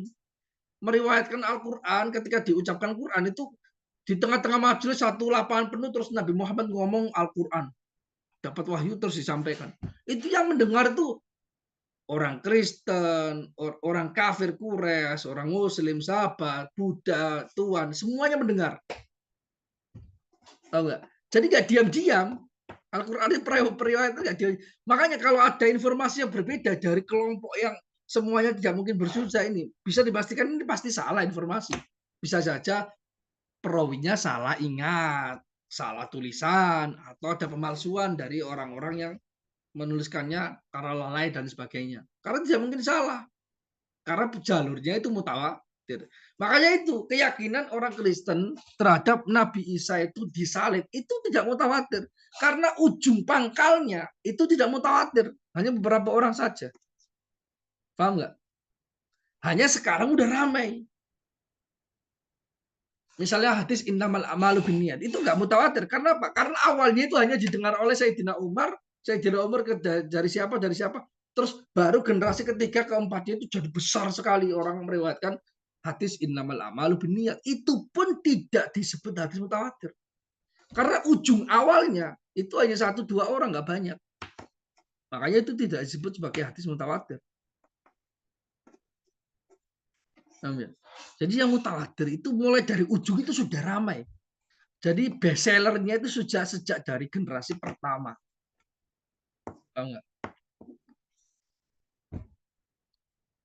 Dan itu salah satu khosois umat Nabi Muhammad Shallallahu Alaihi Wasallam. Beritanya itu umat Nabi Muhammad dijadikan oleh Allah Subhanahu Wa Taala murid-muridnya Nabi itu harisun ala al-hifdi. Dia itu semangat untuk menghafalkan semua informasi apapun terkait Nabi. Makanya yang hafal Al-Quran, yang hafal kitab sucinya itu hanya umat Nabi Muhammad. Umat generasi sebelumnya itu nggak pada hafal Al-Qurannya. Makanya gampang dipalsukan karena mereka nggak hafal. Paham ya? Jadi memang ditakdirkan oleh Allah Subhanahu Wa Taala umatnya Nabi Muhammad, generasi sahabat itu beda dengan umat zaman dulu. Mereka itu benar-benar semangat untuk menduplikat, mengkopi seluruh ajaran Rasul. Mulai dari sikapnya diceritakan, mulai dari ucapannya diceritakan, dituliskan, dihafalkan. Bahkan mereka punya hafalan yang sangat kuat. semua redaksi Al-Quran sudah hafal di dada mereka, walaupun ketika itu belum pada nulis Al-Quran. Jadi ketika pengumpulan kodifikasi Al-Quran itu hanya dicocokkan dengan hafalan yang ada di dadanya. Kemudian nggak mencukupkan itu, di cross check juga dengan hafalannya orang lain yang juga mendengar itu. Oh sama, oh berarti sama. Padahal sudah otomatis hafal.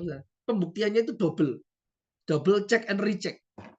Sebagaimana di dalam riwayat-riwayat tentang kodifikasi mushaf, kodifikasi Al-Quran. Itu sebenarnya udah ada.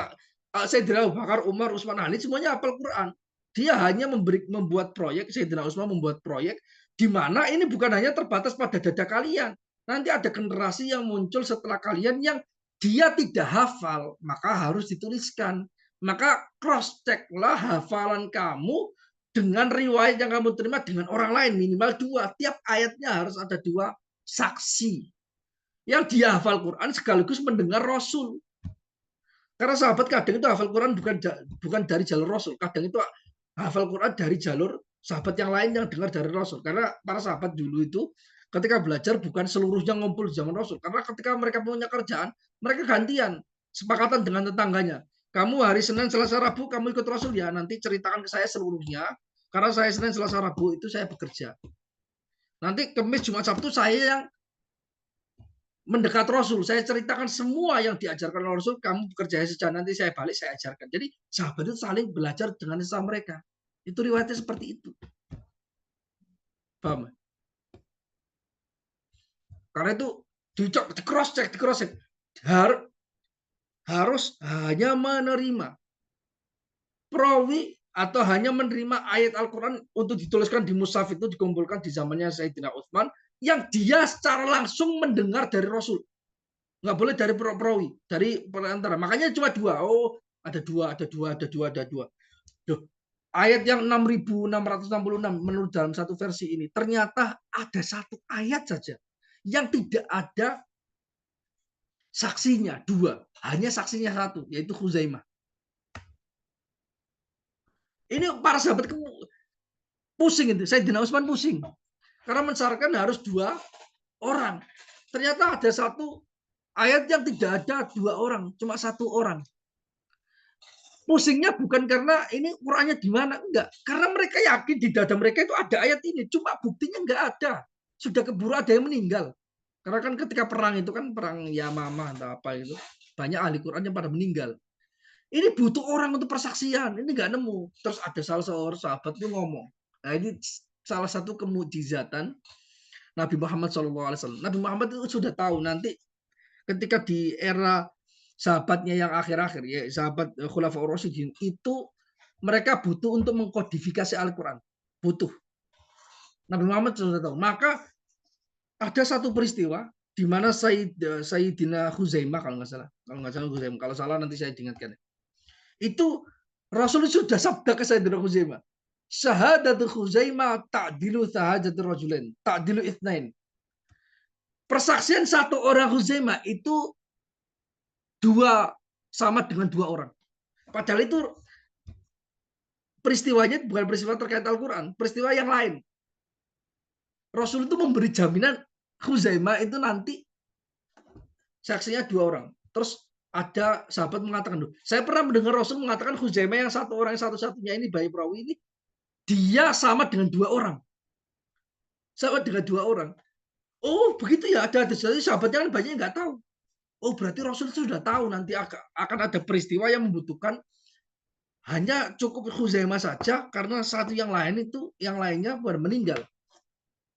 Maka akhirnya diloloskan verifikasi karena di data mereka semua sudah hafal, cuma butuh bukti verifikasi, cek rechecknya saja, pembuktian terbaliknya butuh itu doang. Nggak ada satu saksi lagi karena sudah keburu meninggal karena jadi korban perang. Maka ada hadis penguat Khuzaimah cukup untuk 2. Oh berarti ya udah sah gitu. Karena Rasul itu sudah tahu sejak dari awal, sebelumnya sudah tahu mukjizatnya Rasul itu seperti itu. Dia tahu masa depan. Nubuat itu ada. Bahkan Rasul sudah mengabarkan seluruh tanda kiamat sampai hari kiamat. Kalau kita rajin baca kitab hadis ya. Itu seluruh tandanya itu terang benderang diceritakan oleh Rasul. Semuanya. Bahkan ada hadis indikasi di antara tanda-tanda kiamat itu peperangan di daerah Suriah. Itu yang disebutkan di sana sampai 11-12 tahun. Itu akurat sekali. Perang sipil Suriah, perang saudara Suriah itu mulai 2011 sampai 2022. Itu nggak selesai. Sampai itu baru selesai, baru reda. Itu 11 tahun diceritakan oleh Rasul. Hadisnya ini hadis ahad sih. Cuma itu menceritakan kok nggak terlalu akurat. Daerah Syam gitu nyebutnya. Loh, ternyata akurat banget. Bahkan cerita peperangan tentang tahun 1972, peperangan antara Israel dengan Mesir, koalisi dengan Suriah, sehingga dimenangkan oleh Mesir, itu juga ada isyarat dari hadis. Sudah cerita, Rasul itu tahu, itu tanda-tanda awal-awal sebelum kiamat itu sudah tahu. Oke, jelas ya? Pokoknya gitu. Jadi kita kembali lagi, barometernya itu diriwayatkan mulai dari awal ujung sampai akhir, di mana mereka tidak mungkin berbohong.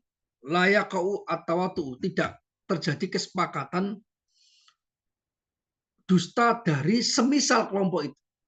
Wahakadha ila an yantahiya ilal mukhbari anhu. Dan itu terjadi seperti ini sampai berakhir pada orang yang diberitakan. Sesuatu yang diberitakan. Yang diberitakan. Jadi mulai ujung pertama sampai ujung terakhir. Itu seluruhnya. Terus ada terusannya. Fayakunu fil asli an musahadatin au sama'in la an ijtihadin. Dan terjadi, jadi ada itu lanjutannya, lanjutan dari redaksinya, definisinya. Dan di aslinya dan ada pada aslinya. Khabarnya pada aslinya itu pada ketika sahabat pertama kali meriwayatkannya dari Rasul, itu terjadi an musahada, dari melihat langsung Rasul. Au sama atau mendengar langsung. Jadi ujung pangkalnya diriwayatkan banyak orang dan ujungnya itu rawaina. Bukan hanya sekedar an, tapi dia sami'na, warawaina, waroaina Rasul. Seperti itu. Saya melihat Rasul. Saya mendengar. Jadi ujungnya itu adalah panca inderanya sahabat. Jadi dari banyak orang sampai ke ujung ke atas, itu ujungnya itu dari pendengaran atau dari penglihatan. Itu disyaratkan. Itu yang disebut sebagai mutawatir. Selain itu tidak bisa mutawatir. La an ijtihad, bukan karena ijtihad.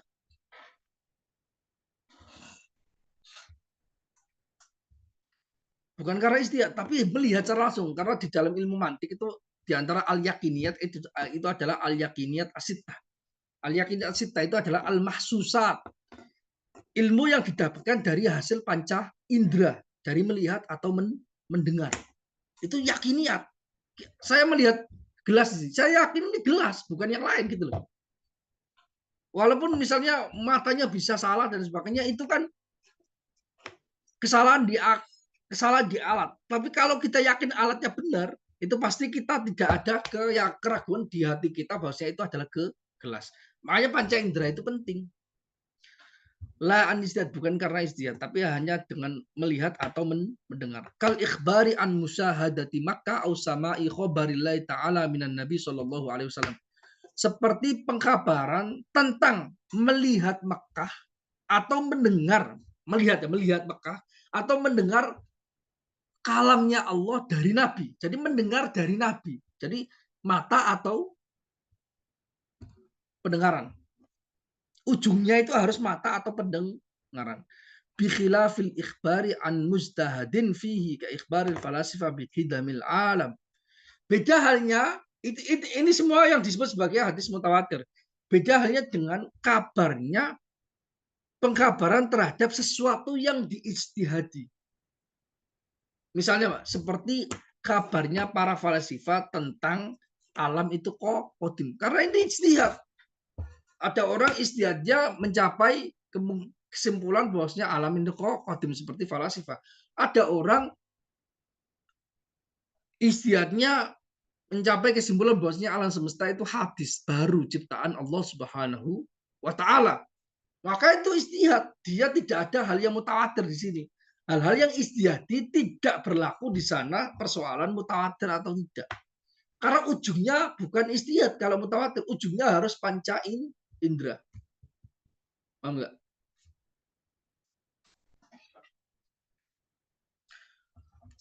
Kemudian wal ahadu, Dan hadis yang ahad wa huwa muqabil al mutawatir. Lawan dari mutawatir wa huwa alladhi yujibu al amal wa la yujibu al ilma. Nah, ingat tadi wal mutawatir huwa ma yujibu al ilma, kan mewajibkan, wadifahnya itu dia memberikan kepastian ilmu, kepastian keyakinan. Sedangkan ahad itu memberikan kepastian amal, harus diamalkan, tapi tidak memberikan kepastian keyakinan. Maksudnya gini, diamalkan itu pasti, tapi apakah ketika diingkari dia kafir? Tidak. Lihtimalil khoto'ifi, karena bisa jadi salah meskipun kemungkinan salah kecil, tapi masih ada kemungkinan kan. Maka dia yujibu al amal, harus diamalkan kandungannya. Walaupun dipastikan ini 100% benar-benar sumbernya dari ini, itu tidak bisa. Ya kemungkinan 99%, 95%, 90% itu masih yujibu al amal. Jelas ya? Jadi fikih itu biasanya hadisnya memang tidak mutawatir, kebanyakan fikih dan nyaris semuanya fikih itu yujibu al amal, bukan yujibu al ilm. Yujibul amal. Jadi di dalam ilmu Islam itu ada yang wajib kita amalkan terkait amalia lahiriah, tapi ada juga yang wajib kita yakini di dalam hati. Kalau yang kita yakini di dalam hati itu hal-hal yang qot'i. Tapi kalau yang nggak qot'i itu juga bisa diamalkan. Yujibu al-amal. Kita pastikan itu wajib untuk diamalkan. Itu kaitannya tidak kufur dan iman. Tidak kufur dan iman. Makanya itu ada beberapa masalah fikih yang para ulama itu menyebutkan itu yujibu al-ilm. Ini pasti menimbulkan keyakinan pasti. Maka dia tidak pantas disebut sebagai fikih. Dia mirip fikih tapi dia lebih mirip ke akidah. Misalnya kewajiban sholat. Kewajiban sholat itu yujibu al-ilm. Orang mengingkari kewajiban sholat itu kufur. Pasti kufur. Ya, itu memang yujibu al-amal, tapi sekaligus yujibu al-ilm. Karena saking kuatnya tidak mungkin salah, maka itu para ulama sebagian ada khilafiyah. Apakah kewajiban sholat itu masuknya pembahasan fikih atau tidak? Kalau yang mengatakan ini bukan pembahasan fikih, justru masuk pembahasan akidah, karena memang dia tidak seperti fikih pada umumnya. Kalau mengingkari ini kafir, seperti persoalan akidah. Tapi kalau ulama yang mengatakan ini meskipun kalau diingkari itu menyebabkan kufur, tapi dia tetap disebut sebagai fikih. Dasarnya dari awalnya. Awalnya dulu sebelum terkena mutawatir dan sebagainya, awalnya memang itu masalah fikih, tapi saking kuatnya sering berulang-ulang dilakukan oleh Rasul dalam berbagai kesempatan, maka dia menjadi kuat sekali seperti mendekati masalah-masalah akidah, dan itu juga masalah akidah. Dia disebut sebagai fikih dari asalnya, bukan dari yang sekarang. Ketika sekarang dia sudah kekuatannya selevel, bahkan lebih kuat dibandingkan masalah-masalah akidah. Orang mengingkari sholat, wajib bisa sholat, dia kufur. Tidak mungkin nggak kufur, tidak mungkin. Kalau orang tidak melakukan sholat, tidak mengerjakan sholat, itu nggak kafir, dia fasik saja, nggak sampai kafir. Tapi kalau dia melakukan sholat, tapi dalam hatinya dia sholat itu gak wajib, saya itu melakukan sholat itu gak enak saja sama mertua misalnya gitu. Itu kufur indallah. Dia kufur menurut Allah Subhanahu wa taala. Karena saking kuatnya argumentasi, kuatnya itu saking kuat sekali. Wa yanqasimu ila qismaini mursal wa musnad. Dan hadis ahad ini terbagi menjadi dua, yaitu hadis yang mursal dan ada juga hadis yang musnad. Nah, mursal dan musnad ini definisi-definisi yang dilakukan oleh ulama usul fikih lebih simpel. Pokoknya ulama usul fikih kan kaitannya dengan apakah hadis dan ayat Al-Quran ini bisa dijadikan argumentasi istinbat atau tidak, itu saja. Makanya pembagian hadisnya mereka lebih simpel dibandingkan muhaddisin. Karena muhaddisin itu bukan sekedar hanya itu. Mereka tujuannya untuk meneliti hadis itu dilihat dari karakternya, untuk dihafalkannya. Oh, ini tidak mutasil, tidak sambung perawinya di generasi pertama atau kedua atau ketiga, itu ada namanya beda-beda. Ada mungkote, ada maktu, ada mu'dol.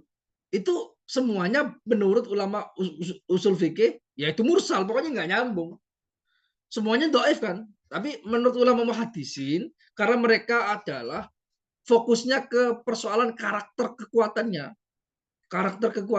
bukan persoalan dijadikan istimbat atau tidak, tapi karakternya itu untuk dihafalkan, untuk menyediakan redaksi-redaksi yang kuat dan karakternya itu bolongnya, tidak nyambungnya di jalur ke satu, kedua, ketiga atau keberapa, maka mereka membedakan nama-namanya. Kalau ulama usul fikih nggak ada pengaruh, bolong di tengah, bolong di awal, bolong di samping, tidak nyambung di pertama. Pokoknya bolong ya bukan musnad, dia mursal. Dia tidak bisa dijadikan argumentasi utama di dalam ilmu fikih, ya kan? Karena itu mereka lebih simpel, pembagian hadis menurut ulama usul fikih lebih simpel dibandingkan ulama muhaddisin. Fal musnad mattasala isnaduhu bi ansarha birwatihi kullihim. Bi ansurha birwatihi kullihim. Hadis yang musnad itu adalah hadis yang sanadnya muttasil, bersambung. Dengan cara apa? Dengan cara bi ansurha birwatihi kullihim. Dengan cara dia dijelaskan seluruh perawinya, mulai dari awal sampai akhir, sampai ke jalur dia. Mulai dari Rasul, sahabat, sampai ke ujung. Jadi disebutkan rawainaan, warawainaan, warawainaan, wa an Rasulillah Shallallahu Alaihi Wasallam. Seperti itu. Nah, sedangkan mursal itu lawannya. Wal mursal malamnya tasil isnaduhu. Dia muqabilnya, lawan dari mustad. Kalau dalam ilmu usul fikih. Wal mursal malam tasil isnaduhu bi an saqata ba'du ruwatihi. Hadis mursal itu adalah hadis yang tidak bersambung jalur transmisinya. Istilah itu jalur transmisi. Dengan cara apa? Dengan cara gugur salah satu perawinya. Terserah gugurnya di awal, di nomor 2, di nomor 3. Itu namanya sama, mursal. Kalau ulama hadisin dibeda-bedakan. Ini mungkote, ini maktu, ini mu'dol. Itu beda-beda semuanya. Tapi ulama usul fikih kan karena nggak ada bedanya untuk istimbat. Semuanya tidak bisa dijadikan hadis di dalam argumentasi utama. Maka semuanya ya udah jadiin satu aja. Karena kan sama. Hukumnya nanti sama. Ya kan, seperti itu. Nah, ini menurut kacamata ulama usul fikih. Fa in kana min marasili ghairi sahabati radhiyallahu taala anhum falaysa bihujjah. Nah, ini menurut ulama, ini kekhasan mazhab Syafi'i ya. Kekhasan usul fikih dalam mazhab Syafi'i. Dan jika hadis mursalnya itu termasuk mursalnya selain sahabat. Artinya selain sahabat yaitu tabi'in ke bawah, tabi'in, itu langsung ngomong qala Rasulullah, padahal dia jelas nggak lihat Rasul kan. Itu falaisa bihujjah. Itu bukan bisa dijadikan hujjah karena dia dhaif. Maksudnya tidak bisa dijadikan hujjah utama di dalam ilmu fikih ya. Meskipun bisa dijadikan hujjah yang lain. Ada ilmunya. Ada lagi. Karena para ulama juga nggak saklek, nggak benar-benar menggunakan semua yang sahih saja, tidak. Ada syarat-syaratnya. Lihtimali ayyakuna saqitu majruhan, karena ada kemungkinan yang gugur yang tidak disebutkan itu cuma majruh, dia itu enggak siqah, dia itu perawinya suka berdusta, dia itu terduga dia menyebarkan bid'ah terkait dusta, atau dia pernah berbohong sekali, maka dia tidak akan menjadi siqah. Nah, ini madhabnya Syafi'i lah. Beda dengan madhabnya Imam Abu Hanifah dan 4 madhab yang lain, 3 madhab yang lain itu beda. Mursalnya selain sahabat itu juga hujjah dalam madhab Abu Hanifah, dalam madhab Imam Malik, dan madhab Imam Ahmad bin Hambal, Ibnu Hambal. Tapi dengan syarat-syarat ya. Nah, yang menolak mutlak mursal kecuali dengan syarat sedikit saja, itu hanya Imam Syafi'i. Illa marasila Sa'id bin Musayyib. Nah, Imam Syafi'i itu hukum utamanya semua mursal ditolak. Kecuali mursalnya Sa'id bin Musayyib. Lah, mazhab yang lain itu tidak. Semua mursal diterima kecuali mursal 1-2 orang. Jadi kaidahnya dibalik. Lah kok bisa Imam Syafi'i? Ya, hadis yang mursalnya diriwayatkan oleh selain sahabat itu tidak diterima menurut Imam Syafi'i kecuali mursalnya Sa'id bin Musayyib. Beliau itu adalah Sa'id bin Musayyib atau Musayyib. Itu adalah seorang tabi'in. Karena beliau sering mengatakan qala Rasulullah langsung itu hadisnya mursal. Minat tabi'ina radhiyallahu taala anhu asqatus sahabiyyah wa azaha lin nabi fa hiya hujjah. Lin nabi sallallahu alaihi wasallam. Beliau Sa'id bin Musayyab itu sering menggugurkan tidak menyebutkan perawi dari sahabat. Dia mendengar ini dari Rasul. Enggak, dia tabiin, tidak mungkin berjumpa Rasul. Dia mendengar dari sahabat dan menisbatkannya pada Nabi. Itu hujah. Kenapa hujah?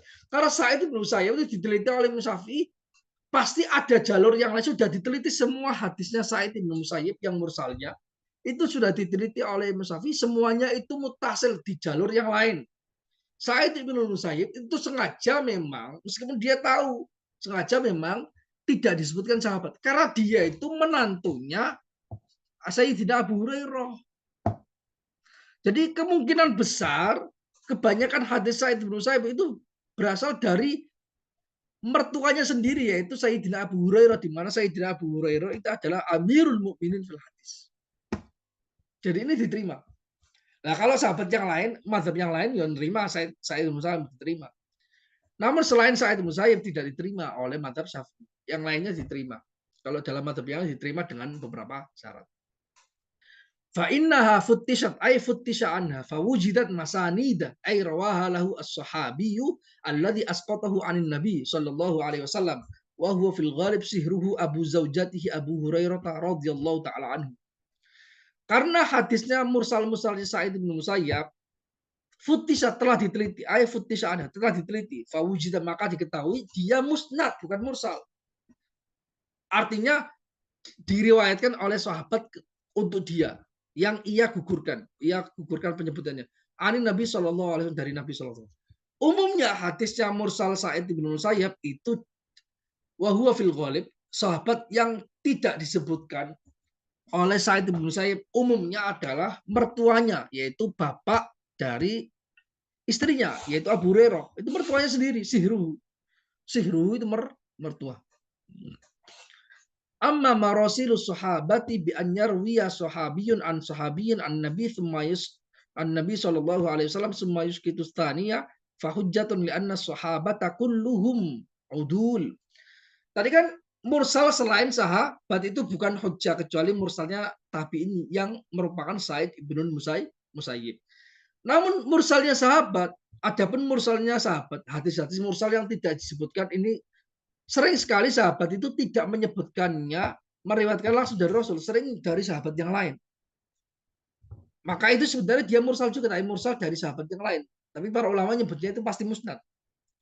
Adapun mursal-mursalnya para sahabat dengan cara sahabat itu meriwayatkan dari sahabat yang lain, dari Nabi, kemudian yang kedua perawi jalurnya itu gugur, tidak disebutkan, maka tetap hujah karena sahabat seluruhnya itu adil. Misalnya sahabat-sahabat yang umurnya kecil, misalnya Sayyidina Hasan, Sayyidina Husain, Ahlul Bait yang kecil itu kan sahabat, tapi kan dia menceritakan banyak hadis yang terjadi ketika dia belum lahir. Itu kemungkinan besar ya mendapatkan riwayat-riwayat dari para sahabat yang lain. Itu tetap dianggap sebagai musnad. Padahal dia ada jalur perawinya, bukan langsung dari dia. Kenapa? Karena ada argumentasi bahwasanya sahabat seluruhnya itu adil dalam periwayatan. Ingat, semua sahabat itu adil dalam periwayatan, bukan dalam hal yang lain. Karena sahabat saking kuatnya iman mereka, mereka tidak mungkin atau mustahil mereka berdusta atas nama Rasul. Dengan sengaja, mustahil.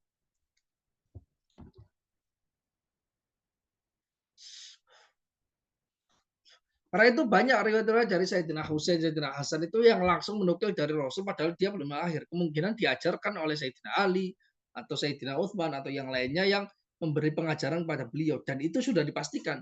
Karena semua sahabat itu pasti adil di dalam periwayatan hadis ya. Tapi apakah semua sahabat itu tidak pernah melakukan dosa besar? Enggak.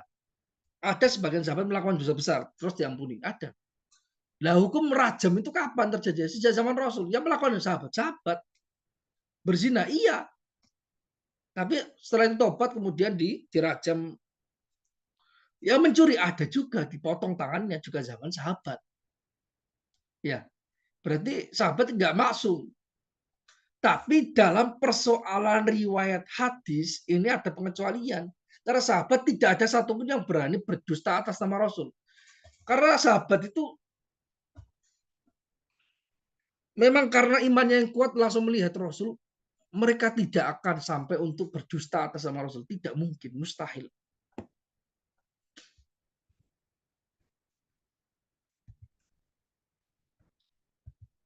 Ya kan?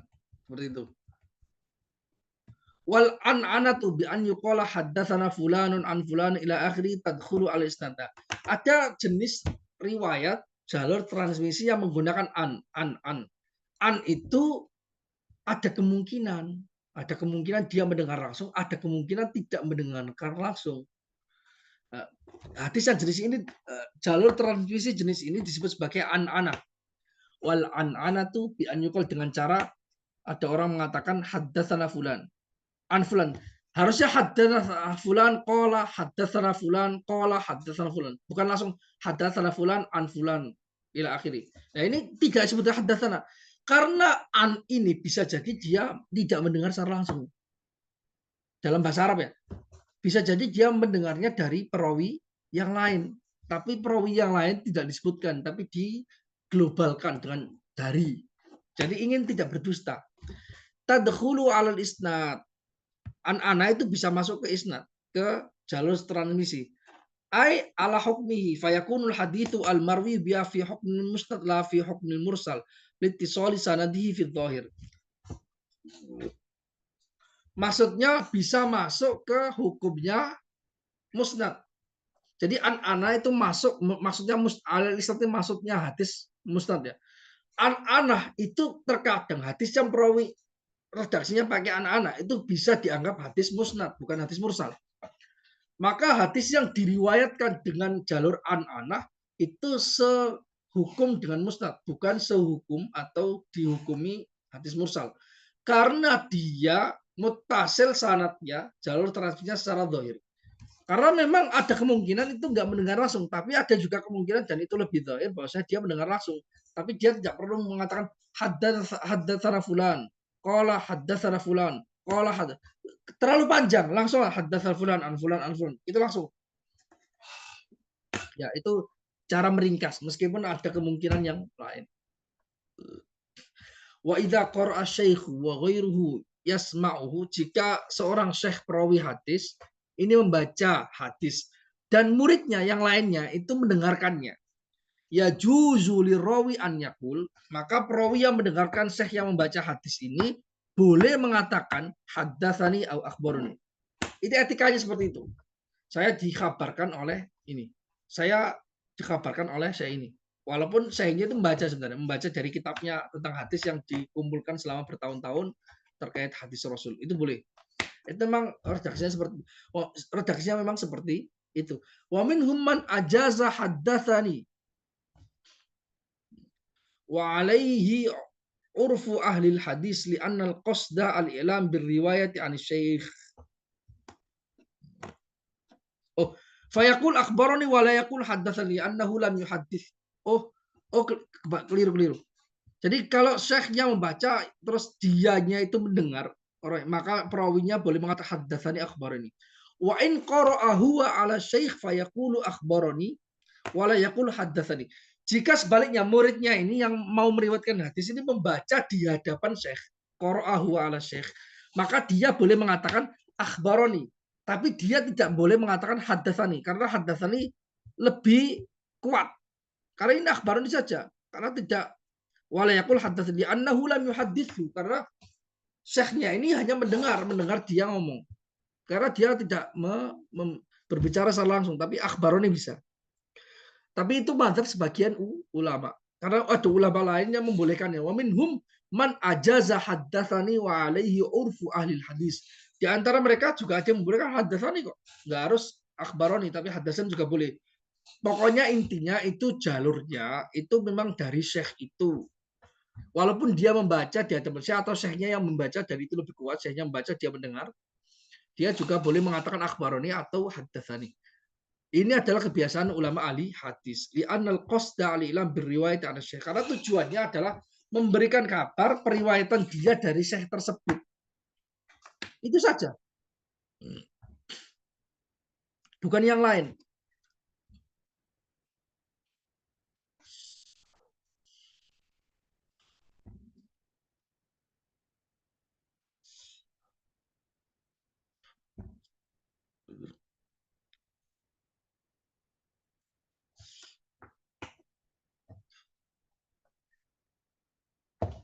Oke, jelas ya. Wa in ajazahu asy-syaikhu min ghairi qira'atin fayaqulu rawi ajazani aw akhbarani ijazatan.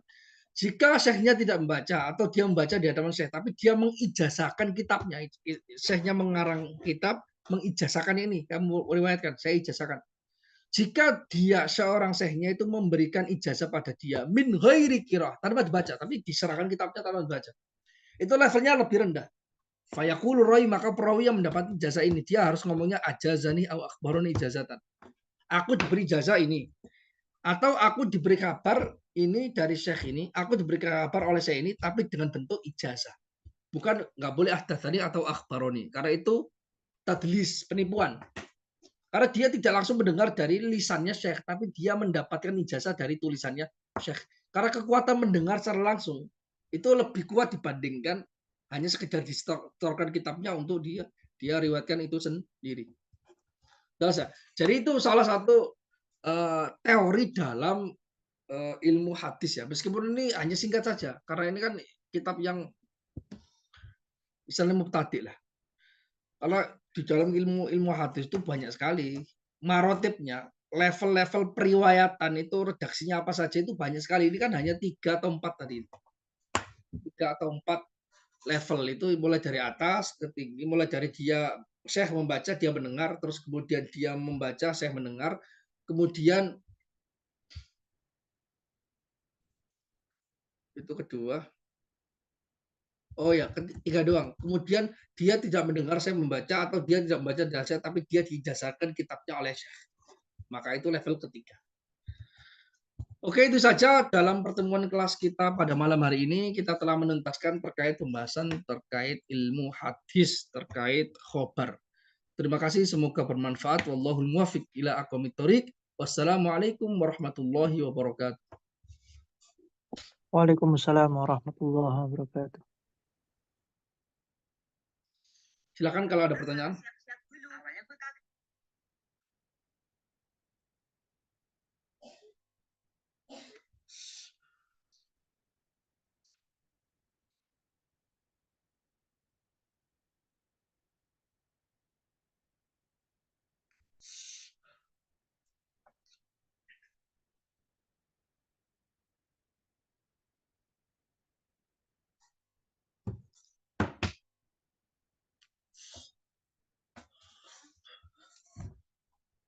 Oke, silakan kalau ada yang bertanya.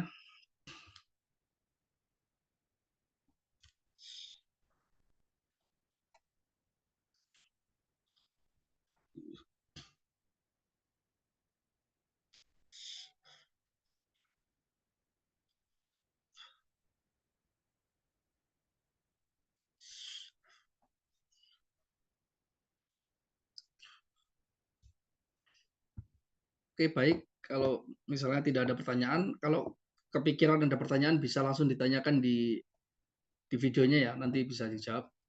Terima kasih, semoga bermanfaat. Wallahul muwaffiq ila aqwamit thoriq. Wassalamualaikum warahmatullahi wabarakatuh.